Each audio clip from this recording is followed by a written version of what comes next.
Hello guys, it is Duke here, and we are in a Tesla Model 3. It is a Tuesday morning and we're driving to Helsinki to bring this car to service. It's a car of my dad's colleagues, and he asked if I could bring it over to service in Helsinki, and I'm not going to decline an offer to drive a Tesla. So here we are. We just had a small coffee pit stop. Gonna have a quick banana and then continue going. We have about 2 hours and 7 minutes until we get to the supercharger, and I'm going to charge there so I can get it all the way to Helsinki and then back to the supercharger. So we have about 176 kilometers to go, and we have 207 kilometers of range and 67%, so it should be all right. It's -5 degrees outside at the moment, so that's eating a bit of battery power because I have to keep the heating on, and but yeah, otherwise it's a pretty lovely day. It's sunny, so let's get this show on back on the road. So I have to tap the key. The key is like a hotel key. It's pretty funny. I have to tap it somewhere here. Oh, there we go. Good to go. And into drive.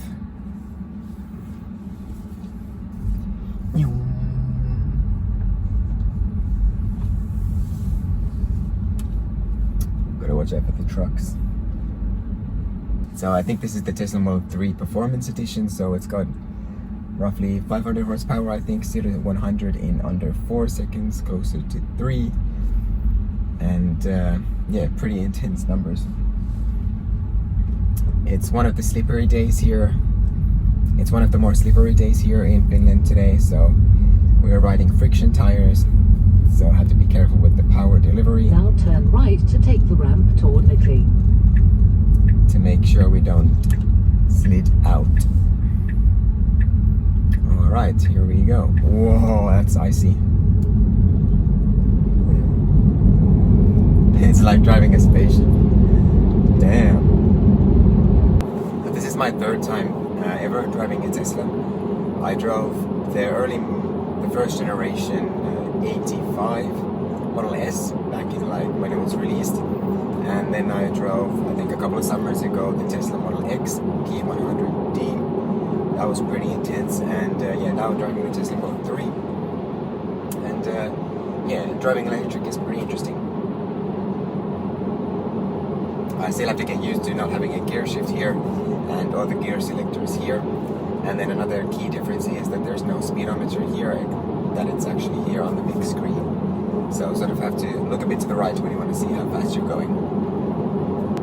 And you have to learn how to use the regenerative braking, because it's actually quite strong, that you don't really need to use the brake pedals that much.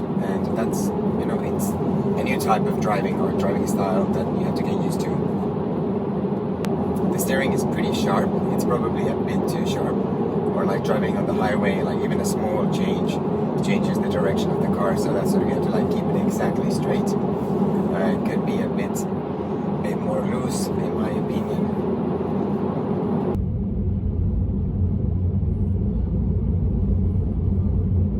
So I mentioned earlier that the steering was a bit too sharp or like fiddly, so I actually fixed that. So if you go into settings and driving and steering mode, so it was in comfort, which meant the steering was like sort of pretty light, but if you put it to standard, then it takes a bit more force to move the steering wheel, and that way you can accidentally move it around, and the car doesn't do this all the time.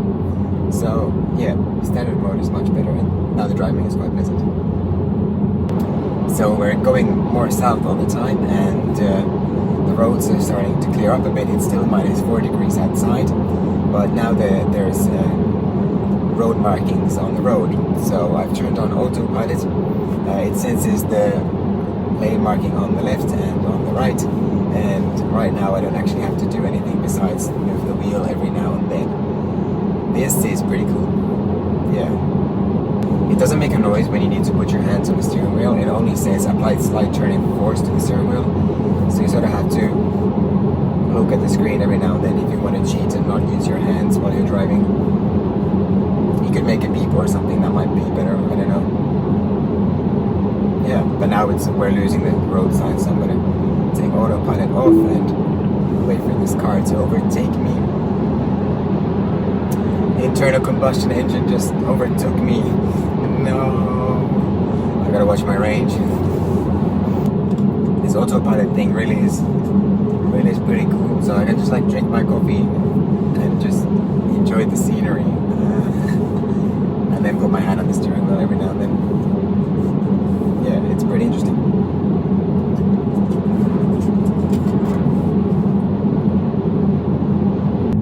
I'm gonna do a small acceleration test. Not gonna be at 0 to 100, just like maybe 20 to 80.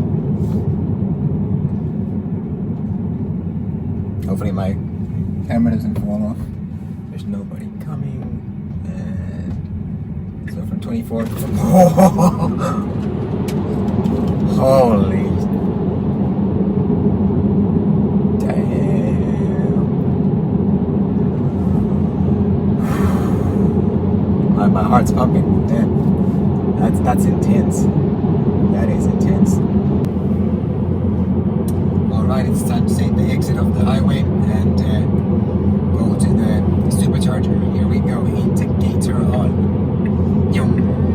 Now take exit 21 on the right. The car knows I'm going to the supercharger, so it's preconditioning the battery. I think it's probably like heating it up so it can charge at a faster rate. There they are. Oh my god.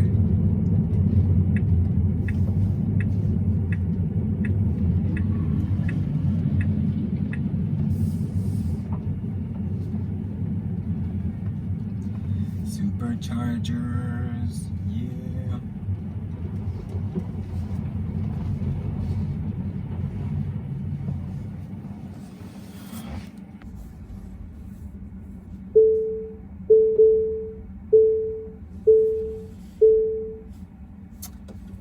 There we go. We recommend charging now. Okay, sure thing. Let's go. So we have 17% battery, and let's check the trip. So since last charge, which was yesterday evening, I've done 290 kilometers and average consumption 197 watt hours per kilometer. Let's open the charge port. Sick, and let's go charge.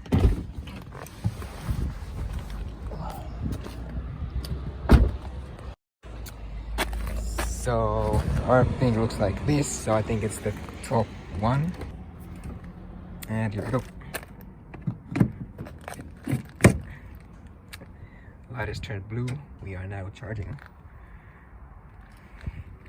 And let's see what rate we're charging at.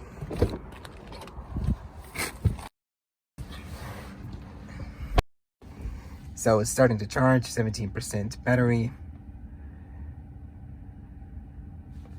And let's not charge all the way. Let's go to, I don't know, what is that, 80%? That's just insane. And yeah, there's nobody else here, so I don't have to share the charging power with anyone. So I get the full 115 kilowatts. So now I'm gonna go get some lunch. It is 10:15. We'll charge here for half an hour, and then I'll drive to the service point in Helsinki, and then I'll drive back here and then back home. So I've just had my lunch, had a burger, but I'm in a bit of a pickle here because it's 10:40 now, and I have to be there at 12:15. And Google Maps says it. Whoa, something's whirring. It takes 1 hour 20 minutes to get to service. So that means I have to leave at like latest 10:50. But if we look at the specs right now, if I want to go to the Tesla store Helsinki, it says round trip estimate 4% back here. So I'm gonna have to cut it pretty close. I'm gonna wait here until maybe just 10 more minutes, and then I'm gonna go, and then I'm gonna have to cruise it really slowly back here.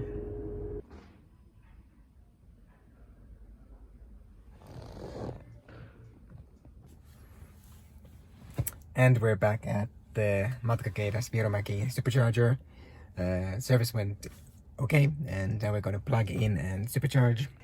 So we made it back with 15%. So I had, I think, around 80% when I left. And yeah, I went to Helsinki and came back around maybe 300 kilometers. I'm gonna go and charge now. So it's gonna go.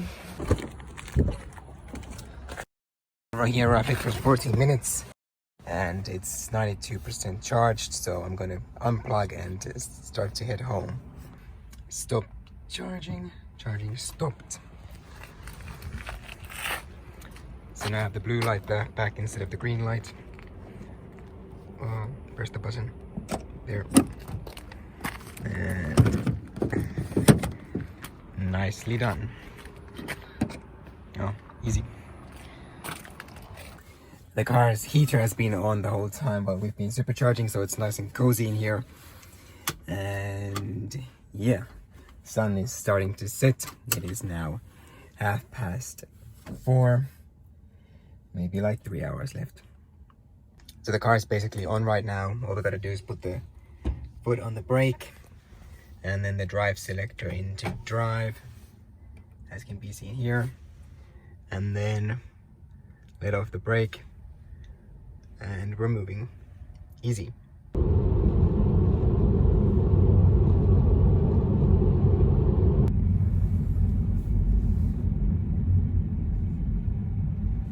So this is the downhill. This is the motorway ramp. So let's do another test. So brake, and then release brake and punch it. 100. That is insane.